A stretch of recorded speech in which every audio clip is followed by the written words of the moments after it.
Hey, halo Sobat ABS. Hari ini saya akan memberikan gambaran atau cara gimana ya membuat sebuah orderan custom furniture. Kali ini saya membuat custom furniture untuk kitchen set atas dan bawah, ini untuk apartemen dan tidak terlalu besar, ukurannya hanya 1,5 meter, untuk atasnya 1 meter, bawahnya 1,5 meter gitu. Dan standar aja, nanti ada cooker hoodnya di bawahnya yang atas ini, kemudian ada sink, ada kompornya juga, dan ada keran dan lain-lainnya, ada rak piring dan sebagainya. Ada laci-laci juga untuk yang di bawah, tapi yang atas ini sederhana banget, pintu menggunakan 45 coakan bagian bawah sini, nanti sini cooker hood, dan ini juga sama, di sini nanti hanya ada rak-rak saja. Tapi yang menarik adalah nanti untuk bagian kitchen set bawah. Nah, di sini juga kalau dilihat sekilas masih biasa aja. Saya menggunakan pintu yang kanan nanti karena di atasnya ada sink, jadi yang kanan ini pintunya terbuka saja untuk akses ke sinknya, perselangan, kemudian ada tempatnya untuk menyimpan sabun dan perkakas yang bersentuhan dengan basah nanti di sini. Dan di sini ada laci 3 biji, serta di sini nanti untuk rak piringnya. Rak piringnya nanti akan tarik kayak gitu. Nah, untuk apartemen itu memang mini banget tempatnya, jadi harus yang kecil, minimalis, tapi saya akan bikin yang spesial. Nanti top table-nya ini tidak menggunakan granit atau tidak menggunakan solid surface, melainkan saya akan menggunakan dekoratif epoxy resin, jadi pakai dirty pouring nanti. Nah, ini mungkin kalau teman-teman atau customer di luar sana yang punya apartemen yang kecil-kecil gitu, mau pakai resin epoxy, dekoratif epoxy resin ataupun dirty pouring, nanti hasilnya kayak gimana, hasilnya bagus banget. Teman-teman bisa langsung aja nanti follow Instagram ABS atau langsung WA ke nomor yang ada di deskripsi di bawah untuk pemesanannya. Jadi kita akan bikin yang beda kali ini, top table-nya menggunakan resin epoxy. Oke, jadi teman-teman sebelum kita mulai saya mau liatin dulu nih di atasnya seperti apa. Saya menggunakan plywood, ukurannya itu 15 mili untuk topnya ini, dan saya akan lapisi lagi melaminto di bagian atasnya. Teman-teman bisa menggunakan HMR juga, jadi gunanya adalah untuk menutup selat atau pori-pori yang ada di plywood ini. Nanti akan kita berikan dempul juga untuk bagian dalam-dalamnya sini, sehingga ini kalau misalkan ada kebocoran sink dan sebagainya tidak akan masuk ke dalam multipleknya, karena memang sampai dalam pun kita akan resin. Dan kita tidak mau ada bagian-bagian yang berongga, makanya saya lapisi melaminto dulu, baru nanti edging-edgingnya ini kita lapisi dengan dempul seperti sanpola kayak gitu. Setelah itu baru kita pouring resinnya dan dia akan langsung plain sampai ke depannya. Oke sobat, yuk langsung aja kita ke proses pembuatannya.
Oke Sobat ABS, untuk persiapan papannya atau mejanya ini udah siap. Jadi yang pertama tadi itu pastikan teman-teman kalau kasih melaminto seperti ini diamplas lagi supaya ada median gigitnya dari epoksi ke melamintonya. Kalau masih baru kan misalnya gloss atau doff itu masih ada lapisan topnya itu dia kurang bagus. Jadi harus diamplas supaya ada gigitannya. Kedua itu harus di round bagian sudut-sudutnya supaya nanti dia itu agak melengkung gitu.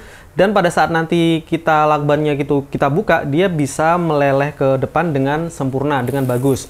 Kemudian yang ketiga, pastikan meja ini naruhnya itu level, baik depan belakang maupun kanan kiri, supaya nanti pada saat si epoksinya kita tuang dan self leveling, dia nanti bisa rata kayak gitu. Dan yang keempat itu dikasih lakban muter baik depan maupun belakang ataupun yang posisi dalam seperti ini. Ini gunanya adalah untuk menunggu gel time, sehingga waktu gel time-nya nanti sudah terpenuhi kurang lebih 20-30 menit. Jadi baru kita buka lakbannya, sehingga pada saat epoksinya itu meleleh ke depan dia tidak terlalu encer. Jadi sudah sedikit ngegel gitu sehingga dia turunnya pelan-pelan dan bisa bagus. Yang terakhir mungkin persiapan untuk plastik nih ya, di lantai, kemudian di bagian depan, samping-samping, karena ini kabinetnya sudah finishing HPL-an, jadi kita tidak mau epoksinya itu bakalan ngotorin. Makanya kita kasih plastik-plastik. Dan mungkin persiapan lainnya adalah kalian menggunakan hand glove ya. Ini saya masih salah nih menggunakan yang plastik, harusnya menggunakan yang karet, karena nanti kalau lengket dengan epoksi, itu dia lebih kuat gitu. Kemudian torch, bor untuk ngaduk, kemudian stick seperti ini nanti untuk ngaduk si pigmennya, wadah atau media gelas ukur ini, dan juga gelas cup kecil seperti ini untuk nge-mix warnanya. Dan kita menggunakan Durevole untuk resinnya. Saya menggunakan yang milky aja karena akan saya bikin motif warna ya, Carrara White rencananya. Dan Carrara White itu menggunakan putih dan juga hitam. Hitamnya nanti kita campur menjadi abu-abu gitu dan kita pouring aja nanti secara dirty pouring. Ini medianya sudah saya hitung barusan. Kita butuhnya tuh sekitar 1800 ml dan saya sudah siapin gelas ukur 1000-an ini ada 2. Sehingga nanti pada saat kita tuang itu kita mix dan harus barengan supaya tidak ada perbedaan gel time. Sehingga levelnya masih bisa bagus. Oke, langsung aja kita mix 1:3 kalau yang milky punya Durevole ini. Oke, karena butuhnya 1800 ml, saya akan bagi menjadi 2, 900-900, tapi perbandingannya kan 1:3 masing-masingnya. Jadi saya akan ambil di sini itu untuk epoksinya 675, hardenernya nanti 275, sampai ininya penuh pokoknya ya, sampai ke 900 tadi. Oke, pertama ini kita tuang milky ya, 675.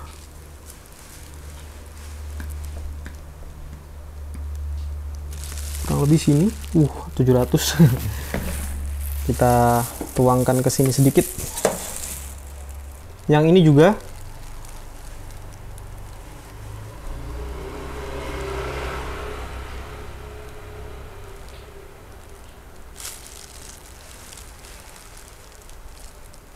Selanjutnya saya akan tuang untuk hardenernya. Di sini hardenernya saya menggunakan yang memang pasangannya milky DPXH 8090. Ini nanti sampai di 900.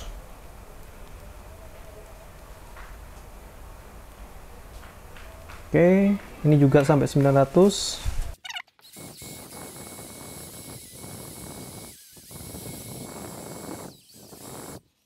Nah, setelah itu ini anjurannya memang harus dibantu sama adukan manual seperti ini di bagian tepi-tepinya ya, tepi-tepi dindingnya gelas ukur ini supaya bener-bener nyampur dengan rata. Jadi jangan ada yang kurang menyampur, nanti nggak bagus hasilnya.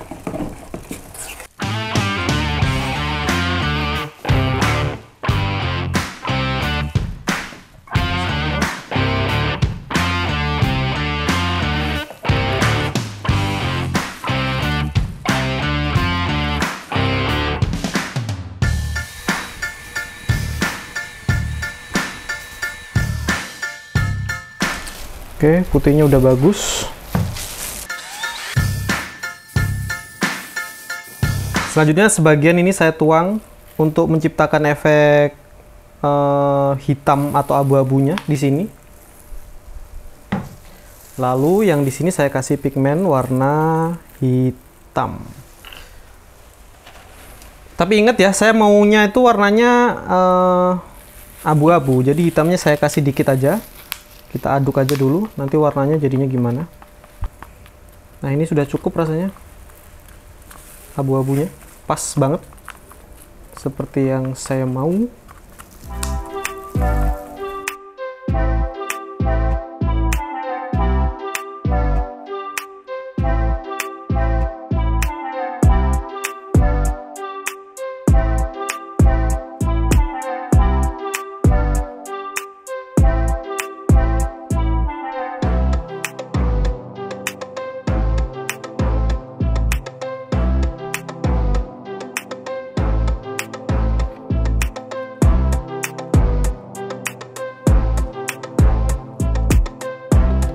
Selanjutnya kita ratakan aja, saya menggunakan kardus ini.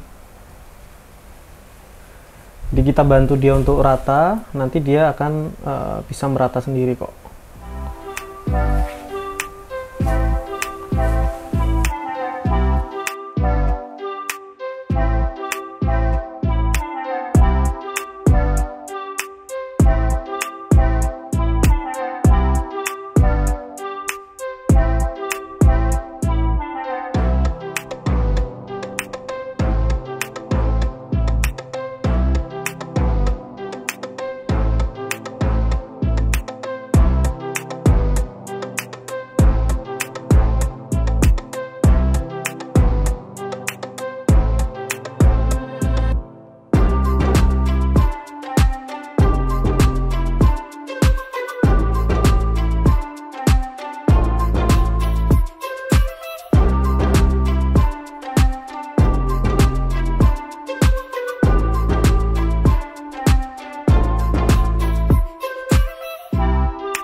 Nah, Sobat ABS, kalau kita sudah suka atau senang dengan patternnya yang sudah kita orak-arik dengan acak-acak ini, seni tingkat tinggi ini, sebaiknya setelah itu langsung di-torch, karena bagian bubble-bubble-nya itu harus kita hilangkan.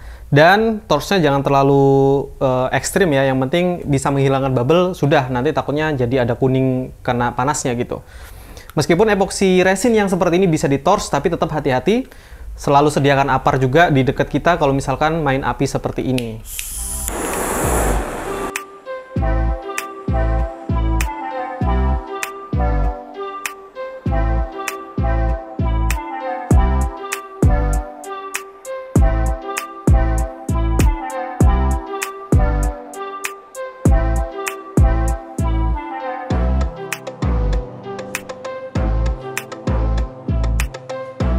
Oke Sobat ABS, ini kurang lebih 30-40 menit. Jadi yang perlu diperhatikan tuh, kalau dibuka gini dia ngalir tapi pelan banget. Nah gini, ini udah bisa dibuka, jadi nanti nggak terlalu banyak material yang terbuang dan hasilnya masih tebel, tapi untuk aliran di sampingnya nanti masih dapat. Oke, kita buka lakbannya mulai dari ujung sana.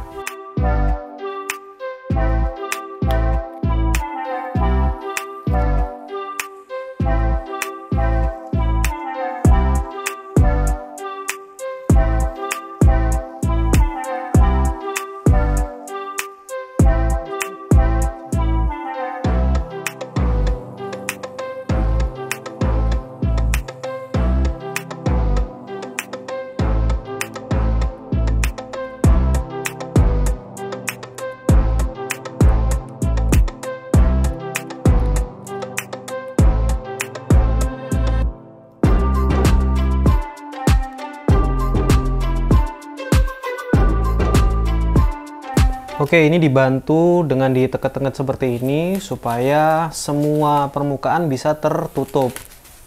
Cuman ya itu perlu diperhatikan untuk timingnya ya, harus pas, jangan terlalu cepet, jangan terlalu lambat juga. Nah, nanti dia akan ngalir dengan teksturnya sendiri, nggak usah khawatir.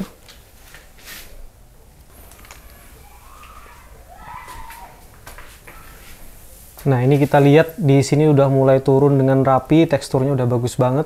Nanti tinggal turun sampai bawah, itu bisa lebih bagus.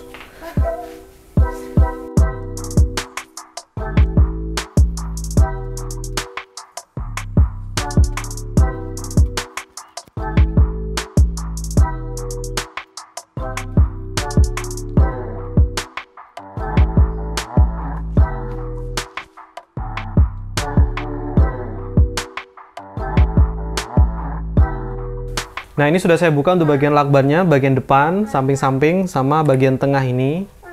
Tinggal bagian belakang aja yang belum, yang nempel di dinding di sebelah belakang dan juga sebelah sini. Karena dia L, mepet ke tembok kayak gitu. Nanti agak lama dikit akan saya buka juga yang belakang, dan diharapkan nanti setelah dibuka ini, leleh-lelehannya itu sudah natural, baru jangan sampai dia kering ya. Kita akan bantu dengan kapi, nanti biar bagian bawahnya tetesan-tetesannya itu tidak sampai kering gitu ya. Jadi nanti kurang lebih 1 jaman masih kita akan proses terus sampai dia menetesnya itu udah mulai berkurang. Sehingga besok nggak perlu ngamplas lagi untuk bagian bawahnya, udah bersih. Oke, yuk ditunggu aja sampai ini udah selesai nantinya.